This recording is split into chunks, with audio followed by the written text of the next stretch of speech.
welcome to the Supply Chainiacs. I'm your host, Glenn Kepke. It's great to see everyone again. And with me today, we have a special guest, Brad Klaus. So welcome, Brad. How are you doing? Good, Glenn. Thanks.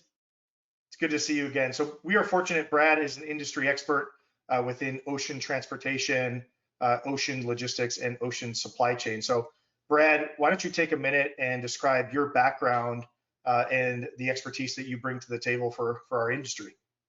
Yeah, absolutely. So I've worked in many different industries, helping digitize through software as a service based solutions.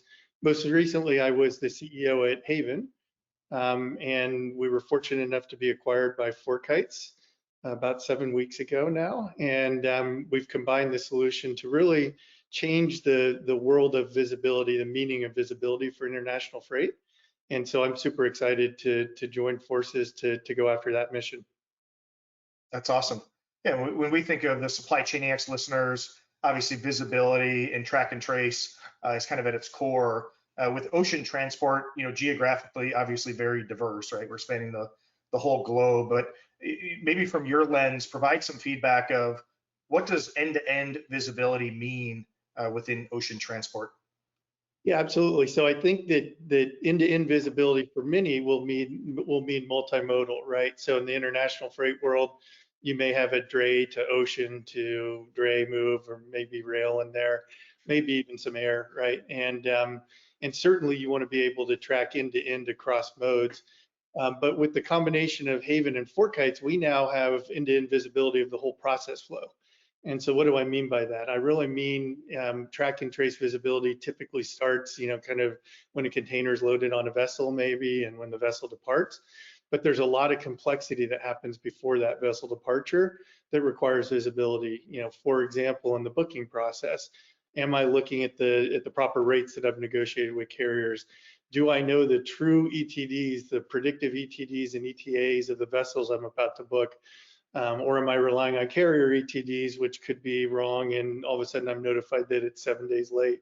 So it's visibility into those kinds of components that really provide the end-to-end visibility. In the middle is really the documentation visibility as well. Are my documents getting completed to get my containers on the vessel? Are the documents getting completed to clear customs? Am I collaborating with all the parties that need to? And am I being notified when there are any issues in anywhere in that process? And so to me, end-to-end visibility means multimodal, but also supporting that whole workflow. That makes sense. Yeah. And when I think of the international landscape, many parties involved, right? Spending many days in time zones. But out of curiosity, what do you see from the shipper side or the BCO, so the beneficial cargo owner? Why is visibility for one of those components not enough, right? What's really the driving factor behind this multimodal, true end-to-end visibility? What you're seeing as the market has evolved? Yeah, so I think it's I wouldn't use the words not enough. You just aren't going to get all of the ROI, right? Because Right. if you don't have track and trace visibility, and then you implement track and trace visibility, you're going to get a huge amount of ROI, right? But if you combine that with the ability to book properly, manage your rates, lower your freight costs, make sure you're avoiding problems during the booking process, making sure all of your documents are done, streamlining that whole document process, on average 200 emails back and forth across 10 to 20 different parties, just to complete documents for shipments. For each shipment, it's over 200 emails. Streamlining that whole process, can obviously provide operational efficiencies, but you just avoid problems, right? That you can avoid by digitizing those kinds of processes. So is it enough to have track and trace visibility? It's better than not having it, but if you combine that with the end-to-end visibility of bookings and documents, it's a home run. That makes sense. So it sounds like one of the clear value pillars is just efficiency, right? Just hearing 200 emails on a transaction is staggering, right? I think I get a little terrified when I think of 200 emails in my inbox, let alone for a single transaction. So that's driving kind of internal efficiency and operation. What else do you see from a value driver within the end-to-end visibility landscape and making sure we understand each function within this process workflow? Yeah, it's interesting. That's actually typically on the lower end of what our customers are looking for from an ROI standpoint.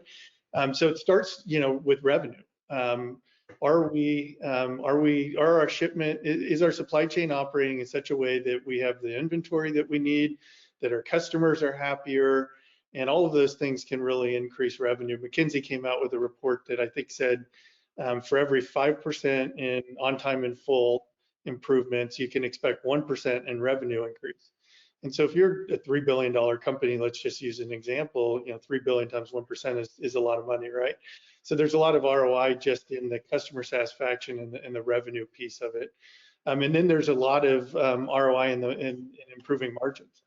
So if you can lower your freight spend, if you can reduce your detention demurrage fees and other fines and fees, if you can certainly have that operational efficiency, your margins will improve, and you can do more with the same kind of resources as you grow your business. And so really we see operational efficiency as a byproduct of the need to optimize revenue and margins by digitizing your international freight supply chain. That's awesome. I think getting to margin improvement, right, as a competitive differentiator for supply chains is huge, right? I think it's no longer a nice to have, it's really table stakes. So first off, I want to thank you for jumping on the supply Chainiacs, and maybe just a recap of the main ROI drivers that I heard, right? So one is impact on revenue, obviously impact on costs with things like demurrage, base rates, and so on, which drives margin improvement, and then the operational efficiency side. So really exciting to hear where FourKites and Haven are coming together to modernize international logistics. So appreciate you coming on and giving us some insights into what's going on in the market. So this is a first of a two-part series on international visibility. The second series we'll have Chris join us, and we're going to talk about how document visibility helps transform international operations. So thank you everyone for joining. Brad, it's great to see you, and we'll see you next time on the Supply Chainiacs.